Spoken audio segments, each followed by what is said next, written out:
February 14th. The European Central Bank just took its first real step against the dollar's monopoly. It's opening up a euro emergency loan window to the entire world. From 2026 onward, central banks outside Europe can borrow up to 50 billion euros in a crisis. For decades, only the dollar could provide emergency cash in a crisis. Now the euro is building the same door. From this point forward, reserve currency competition is no longer theoretical. It's real. When panic hits markets, everyone goes defensive. Banks and funds stop lending. Investors want their money back. Your debt is still due tomorrow. The question is no longer about yield, growth, or valuation. The only question is, do you have cash tomorrow? If you don't, you have to sell assets. And when everyone sells at once, prices collapse, triggering more forced selling, a full stampede. What actually determines survival isn't how much your assets earn. It's whether your assets can be pledged as collateral to get cash in the middle of a panic. Assets that can be pledged at any time are reserve assets. The currency you can borrow in a crisis. That's the reserve currency. For decades, the dollar was the only currency that kept its door open during a panic. Now the euro wants to install its own door. This has never been a competition about growth. It's always been about who stays open when everyone else shuts down. The tool the ECB is building is a repo facility called EUREP. Simple mechanics. If a foreign central bank holds euro-denominated government bonds, such as German or French government bonds, or EU common bonds, it can pledge them to the ECB, borrow euros in cash, then return the cash later and get its bonds back. One purpose: prevent forced selling of euro assets. Without this, a central bank under pressure has only one option: sell bonds at whatever price it can get.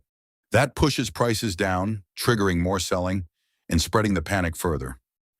This tool cuts that chain, and cutting that chain is exactly what a reserve currency is supposed to do. But there's a design detail. To use this door, you must already hold euro assets, which means euro reserve allocations increase. This isn't just a tool, it's a capital flow guidance mechanism. Europe is not universal. Sanctioned countries and high-risk jurisdictions are excluded. Access depends on political eligibility. The dollar system has long used access control as a form of leverage.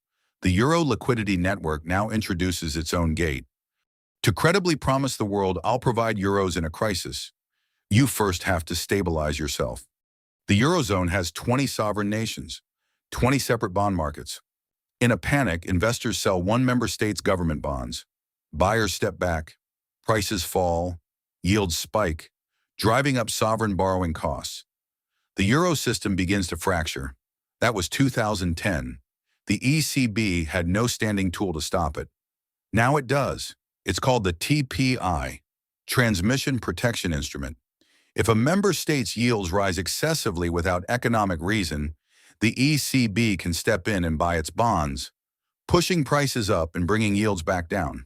Markets know the ECB will act, so panic doesn't spiral.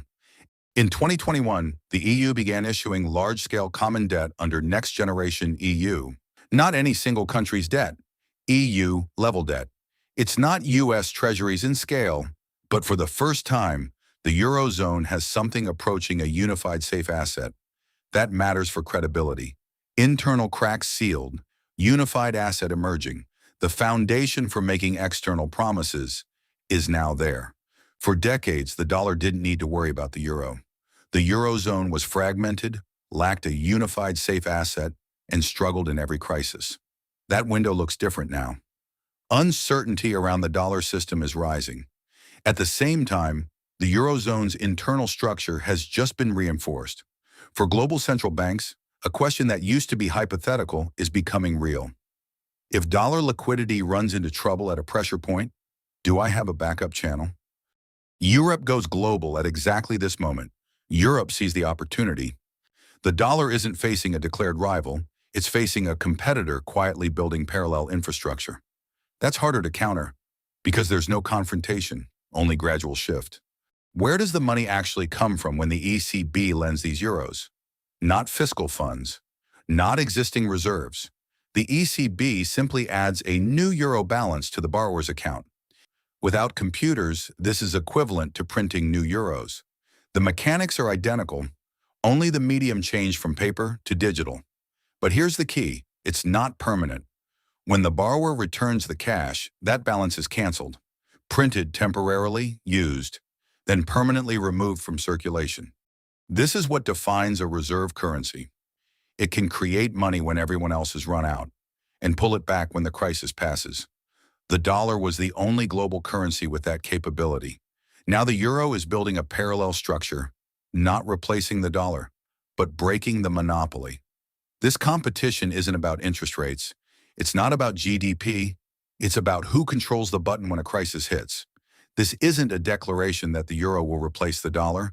This is an infrastructure war with no smoke and no gunfire. The result won't be visible today, but there's one indicator worth watching. The share of global central bank reserves held in euros.